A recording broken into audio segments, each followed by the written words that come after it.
Bueno, aquí estamos otra vez con la segunda parte del episodio El capitalismo y los derechos de los niños.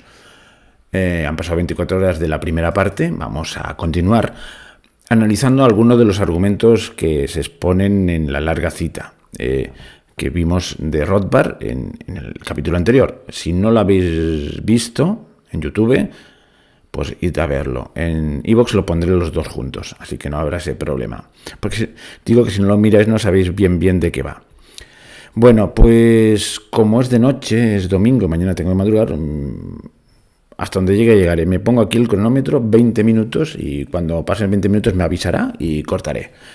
Y ya continuaremos otro día. Es que no dispongo de más tiempo. Y vamos a entrar ya en materia porque si no, no haremos nada. En el artículo empezaba hablando del... empezaba así en ese artículo de Rothbard. Lo podéis encontrar, que no sé si lo dije la otra vez, en mises.org /.es/ y luego ahí buscáis. Es la página del Mises Institute. Y el artículo se llama Niños y Derechos. Es un extracto del capítulo 14 del libro La ética de la libertad de Murray Rothbard. Y empieza así. Ahora hemos establecido el derecho de propiedad de cada hombre sobre su propia persona y sobre la tierra virgen que encuentra, etcétera, etcétera. Y es que el derecho de propiedad es la base de la ética, según Rothbard, es la base de la ética del anarcocapitalismo. ¿Vale? Y la posesión de los bienes, cómo se poseen y cómo se respeta el derecho de propiedad de la vida también. Y aquí se centra mucho en el derecho de autopropiedad, el derecho de que uno es absolutamente dueño de sí mismo, de su cuerpo concretamente, no hay más, de su cuerpo, lo demás lo dejan. Y claro, esto plantea problemas, porque con las cosas externas más o menos ellos creen haberlo resuelto, en fin. Pero dice, queda sin embargo el difícil caso de los niños. Y aquí hay que ver que si el planteamiento ético se basa únicamente en la propiedad y en la autopropiedad más concretamente, pues vemos que la dimensión social del hombre pues queda un poco esquinada. El hombre funciona en el fondo como un átomo suelto y la sociedad son la conjunción de autonomías que no crean más vínculos, que es eso, que el vínculo contractual. O sea, eso de que el hombre es un ser político, esencialmente social, pues sí, no lo ve muy claro. Ahí para mí es el gran error de este tipo de éticas. Aquí este es un caso extremo, pero también, digámoslo, extremadamente coherente. Hay otros que les da miedo llegar tan lejos. Y hay muchos liberales de estos que se escandalizan porque hablo contra el liberalismo y dices, yo soy un liberal conservador y muy cristiano. Pues mira, no. Si eres liberal consecuente, acabas en esto, ¿vale? Acabas en esto. No porque, no. El liberalismo se basa en la absoluta autonomía de cada individuo sin que haya nada que la pueda constreñir. Es lo que se llama la libertad negativa. Yo hago lo que me da la gana porque lo considero yo por mis propios criterios y no admito una ley natural que me pueda constreñir. Y los libertarios también hablan de ley natural, o sea, concretamente los anarcocapitalistas, la ley natural de la propiedad. O sea, cuidado cuando hablamos de ley natural. Pero no hay nada por encima de mí que me obligue, por ejemplo, en este caso, a cuidar a los niños. Por ello, ¿por qué? Porque los niños son seres desvalidos que requieren de nuestro tiempo y de nuestro trabajo. Por lo tanto, no puedo disponer de mí mismo como a mí me da la gana. Y eso plantea un problema serio. Por eso ellos quedan, sin embargo, el difícil caso de los niños, que para cualquier persona no es un difícil caso. Está claro que hay obligaciones con respecto a los niños. Pues ellos no las ven tan claras. ¿Por qué? Porque van contra la autopropiedad, porque son un incordio y el máximo derecho es a poseer uno su propia vida, su propio cuerpo y su propio tiempo. De tal manera que para un anarcocapitalista, pues el hecho de la solidaridad, pues según y cómo, si a mí me da la gana, no hay nada superior que me obligue a ayudar a los demás, porque estoy dando lo más sagrado, que es mi autoposesión. En el texto se ve claramente, ayuda, bueno, sí, ayudar es si me apetece y porque me apetece, no hay ninguna obligación moral de ayudar a los demás. Pues esto en el caso de los niños se le hace un caso difícil, un problema difícil. ¿Cuándo, de qué manera un niño en crecimiento adquiere su derecho natural a la libertad y a la autopropiedad? Hasta que sea plenamente consciente, no es libre ni autopropietario, progresivamente o de golpe. ¿A qué edad? ¿Y qué criterios establecemos para este cambio o transición? Oh, qué problema. No es que haya que cuidarlos. ¿Hasta cuándo hay que cuidarlos? ¿No hay que quererlos? ¿Son plenamente humanos? En el fondo esa es la pregunta. Desde luego, si están dentro de la madre son un parásito. ¿Y son aceptados o no aceptados? Graciosamente te dejo vivir o no. Nosotras parimos, nosotras decidimos. El eslogan de las progresistas de izquierdas, no. Y de esto que llaman derechas o nueva derecha también. Por cierto, mi ley está en contra del aborto, es un incoherente, gracias a Dios en este caso, pero no, vistes en el capítulo anterior, en aquella entrevista, que no está muy en contra de la venta de niños. La venta de niños, a ver, ¿cómo va esto? Bueno, pues aquí ya empiezan a plantear problemas éticos cuando no ves que la base de la ética sea la vida humana y que el hombre, la vida humana no tiene que estar fuera de las leyes del mercado y de la propiedad y que tiene un valor intrínseco en sí mismo, fuera de que sea autoconsciente o no sea autoconsciente, etcétera, etcétera, pues se abren las puertas a un auténtico infierno, hay que decirlo claramente. Ellos lo pintan como un mundo ideal en que todo el mundo se rige por contratos libres, que es otra falacia. La falacia que en el fondo hay en toda esta serie del mercado y la suma cero. No todos los acuerdos dentro del mercado son de suma cero, es decir, en que ambos ganan. En algunos casos, claramente, gana solo una de las partes y el otro tiene que apechugar. Desde luego, un bebé no tiene la plenitud de los derechos y depende absolutamente de sus padres. Por lo tanto, plantea un problema en la autopropiedad. Si está dentro de la madre, pues ya os digo, nosotras parimos, nosotras decidimos, pues no me interesa ahora y basta. No hay ningún problema. No se autopercibe, no es humano, ni se lo plantean. Aquí, como de pasada, habla del salario digno, que no puede haber un salario digno, porque el salario digno significa que yo le tengo que pagar lo que el otro considera que es digno y cómo. O sea, es todo una forma de ver la moral desde un punto de vista absolutamente egocéntrico. Es el egoísmo llevado a su máxima expresión. Y diréis, no todos los liberales son así. Sí, todos los liberales tienen que ser así, si son coherentes. Si no son coherentes, pues no. Es que yo soy liberal conservador y además muy cristiano. Pues muchacho, cuando conservas, ¿qué es lo que conservas? Me gustaría a mí saberlo. Y segundo, cuando eres liberal, el liberalismo es la absoluta autonomía de la razón y la voluntad con respecto a una ley superior. Una ley, vamos a llamarle Dios. Por lo tanto, no puede ser un cristiano coherente. Y entonces pueden decir, oye, pero es que yo hay cosas que no las acepto. ¿Y por qué no las aceptas? En base a esas ideas del liberalismo las tienes que aceptar. Y si no, pues es un señor que acepta el mercado. Y bueno, se puede aceptar el mercado. El mercado es un instrumento, instrumento, ¿cómo diría? Una forma de funcionar, pero que no puede ser absolutizada, porque no es ni moral ni inmoral, es amoral, es una forma de información de precios. Muy eficaz, todo hay que decirlo. Pero el mercado pues puede regular el precio, pues en este caso ya lo veremos, de los niños o de la cocaína, aunque la cocaína causa estragos, o de las armas, aunque las armas sirvan para hacer masacres. ¿Es conforme a las leyes del mercado? ¿Es moral? Pues hombre, si esta es tu moral, sí. Ahora, no me digas que eres conservador, cristiano y eres liberal. O simplemente eres como Milei que dice, yo estoy en contra del aborto. No sé por qué lo dice, porque sería una contradicción en sí mismo. Porque va contra el derecho de autoposición de la mujer, de su propio cuerpo. El mismo argumento que usan los progresistas. ¿Os dais cuenta? Como siempre hay una convergencia entre izquierda y derecha, ya no está ahí la diferencia. Solo es una diferencia en pequeños matices de intervención del Estado. Y ya está. Pero la matriz es la misma. Pero no voy a extenderme por ahí. ¿Por dónde iba? Que me he perdido. Bueno, pues no sé por dónde iba. La cuestión es que aquí se plantean unos problemas que nosotros, que somos normales, espero que seáis normales y no os los planteáis, cuando un niño es pequeño hay que cuidarlo y punto. Pues aquí se plantean que cuándo hay que cuidarlo. ¿Cuáles son los deberes exactos de los padres? Porque el contrato, todo se basa en contractualismo, tiene que estar bien definido. Hay que darle de comer y educación, pero ¿qué educación? ¿Qué comida? Madre mía, increíble, ¿verdad? Y pone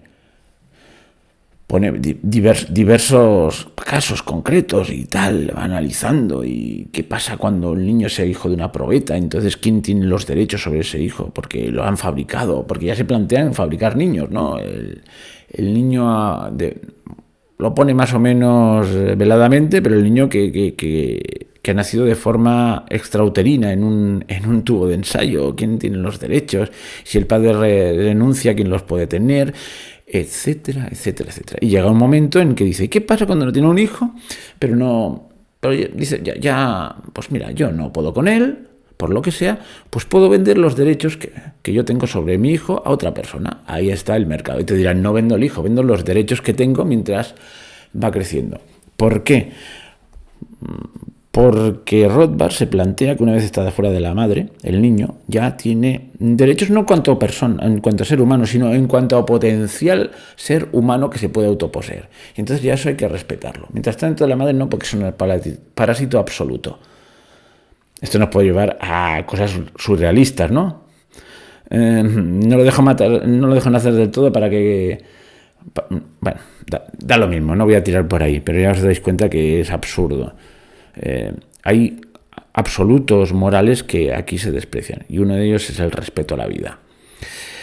Y bueno, pues se plantean que en algún momento o yo no puedo mantenerlo o se me hace muy pesado, me equivoqué y tengo que aguantarlo tú y hasta dónde tengo que aguantarlo y ya pues lo puedo vender, esos derechos, en un mercado libre. Él sostiene que actualmente el mercado, como no es libre, que es el peor pecado y no puedo disponer de ello, pues está todo regulado por el Estado y tengo que ir a una agencia de la cual no recibo ningún dinero y encima pone trabas y es un desastre. En cambio, si todo fuese libre, pues ¿qué ocurre? Que yo lo vendría al mejor postor, yo ganaría, la otra familia se lo llevaría, y feliz porque lo van a cuidar, porque si han puesto dinero lo van a cuidar, y el niño feliz porque está en una familia que lo quiere, es un objeto de consumo más. Se nos pueden ocurrir muchos fallos a esto, ¿verdad? Siempre se nos pueden no quiero ir a cosas turbias, de que no compres al niño precisamente, o a la niña precisamente para cuidarlo amorosamente, sino por fines más turbios. Pero bueno, eso es incontrolable, pero en fin... y nos puede parecer ciencia ficción. No es ciencia ficción. Ricky Martin, Miguel Bosé, Ana Obregón. Son casos que han salido a la luz hace poco. Y además, curiosamente, una vez más, los progresistas, en esto coinciden plenamente con estos ultraliberales, lo aceptan. ¿Os acordáis de Miguel Bosé? Miguel Bosé es un señor que con su compañero compró a sus niños. Lo digo claramente, los compró. ¿Y cuándo ha recibido críticas por eso? No, ha recibido críticas cuando se le fue la castaña y empezó a hacer cosas extravagantes y criticó pues determinadas políticas sanitarias. Entonces sí, todos fueron contra él. Y cuando dice esa barbaridad, no, porque es muy bonito. Porque ¿quién va a quitarme a mí el derecho de ser padre? Bueno... ¿Veis? Una vez más, la ética capitalista o liberal coincide plenamente con la ética más progresista o más pretendidamente de izquierdas. Hoy ya no hay diferencia en esto entre izquierdas y derechas. Y bueno, ya se me acaba el tiempo, quedan 6 minutos y no quiero enrollarme más y sobre todo quiero dormir esta noche. Y entonces no me resisto a poneros otro trocito de entrevista a Milei, en el que le vuelven a preguntar sobre lo que le preguntaban la otra vez, de si está en contra del comercio de niños, que empieza a titubear y no da ninguna razón de peso. Pues bueno, se lo vuelven a preguntar y él vuelve a decir cosas raras y dice cosas extravagantísimas. Y habla de sus perros, de sus hijos de 4 patas. Y eso me recuerda mucho a otra persona que ha llegado este tema al paroxismo, que es un tal por otro camino, no habla tanto de mercado y de propiedad, como de sufrimiento y de capacidad de sufrir, que es Peter Singer, del cual hablaremos más adelante si queréis, pero básicamente él sostiene que el valor de una vida depende de, pues eso, de si es consciente o no, de si está vivo o no, y de la capacidad de sufrir. Conclusión: la vida de un perro adulto tiene más valor que la de un niño recién nacido que no se entera de nada. Brutal, sí, pero ahí está. Pero no me quiero ir por ahí, pero veis que todo va en lo mismo. En fin, hay una convergencia plena en toda esta filosofía moderna y en todo el progresismo. Y vamos a poner este corte de Milei, que es muy ilustrativo. Pensaréis, ¿tengo manía a Milei? Sí, le tengo manía.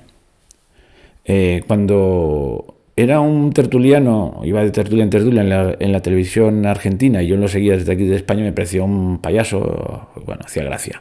¿Condenás claramente la venta de niños, sí o no? Condeno la venta de niños, no estoy a favor de eso. Pero ¿cómo voy a estar a favor de eso, Luis? Yo estoy en contra. Entonces lo que tenés que decir es condeno la venta de niños en cualquier circunstancia. Pero, a ver, la charla tiene un contexto. O sea, la respuesta es, ¿yo estoy de acuerdo de eso? ¿Con vender niños? No. Primer punto, ni con que nadie venda niños. ¿Cómo voy a estar yo a favor de la venta de niños? Si yo, por ejemplo, sobre el final de la nota explico que dejé de comer buena comida cuando me quedé sin laburo para mantener a mi hijo de 4 patas, a mi perro. ¿Está bien? Pero los niños son los niños y los perros. Pero de vuelta, pero lo que estoy diciendo es, si lo hice por mi perro, si me preguntan si yo tengo hijos, le digo, no, porque me parece una responsabilidad tan grande. ¿Vos te imaginás que yo me ocurra ligeramente, pero no, una brisa? No se me ocurre bajo ningún punto de vista. Eso tenía también un marco de una discusión teórica, porque me lo trajeron a Rothbard. ¿Quién es Rothbard? Rothbard es el inventor del anarcocapitalismo. Hay posiciones que no estoy de acuerdo con Rothbard. Rothbard estaba a favor del aborto, yo no. ¿Y qué tiene que ver? Digo, es otra posición. ¿Ahí hay un debate? Sí, digamos, o sea, yo tengo una posición y es no. ¿Condenas? Alguien podría decirme, oye, para allá con el señor Milei, ¿qué pasa? ¿No hay nadie más en el mundo que haga cosas mal? Claro que hay más gente, pero estoy fijando en este caso en concreto porque es singular. Yo creo que es el primer dirigente mundial que es capaz de dar pábulo a estos temas, es decir, si os fijáis, en algún momento le insta, por favor, di claramente que estás en contra. Y él dice, yo estoy en contra. Y dice, no, para todo el mundo. Y entonces elude el asunto. No, yo estoy en contra. ¿Os dais cuenta? Pero hay un debate. Yo dejé de comer para darle de comer a mi hijo de 4 patas, a su perro. Relativismo absurdo, iba a decir, no, quería decir absoluto, pero para mí absurdo. O sea, equipara la vida humana a la vida del animal. Ese es su... Nadie en su sano juicio llama a su hijo, a su perro, su hijo. Y ya sé que hay mucha gente en esta sociedad actual que habla de mi niño y luego habla de sus nietos. Sus nietos son los hijos de su perro, que son hijos clonados. Es para que veáis hasta dónde llega esta demencia, ¿no? Esta inconcreción moral. Él no se atreve a condenarlo para todo el mundo. Dice, yo no lo haría. Es un debate, está ahí. En fin. ¿Veis cómo es algo peligroso esta forma de pensar?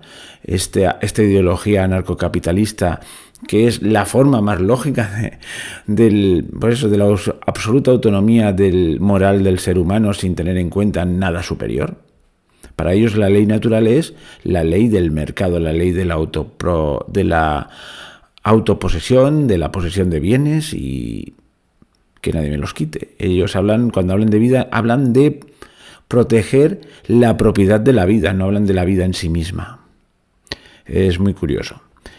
Y él dice, bueno, es un debate y tal. ¿Os acordáis de La Ventana de Overton? Le dediqué un programa.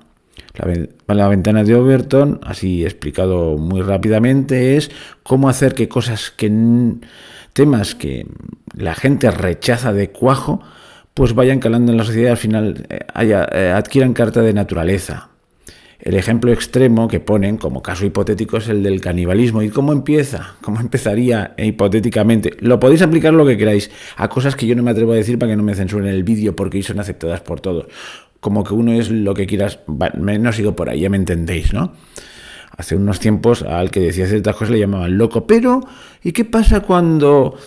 Bueno, esto está en el ambiente, se está discutiendo, cosas inaceptables? Bueno, no, yo estoy en contra, pero habría que discutirlo, habría que verlo. Y así se meten las cosas. Bueno, hasta aquí el programa de hoy, que ya han pasado los 20 minutos. No habéis oído el tintín, pero ya han pasado. y ya continuaré otro día. Para los que me escuchéis en iVoox, estos 2 capítulos harán un capítulo completo y los de YouTube pues harán un tercer capítulo, un cuarto, un quinto y que los uniré luego al final. Bueno, si os ha gustado poned un me gusta y tal y hasta muy pronto.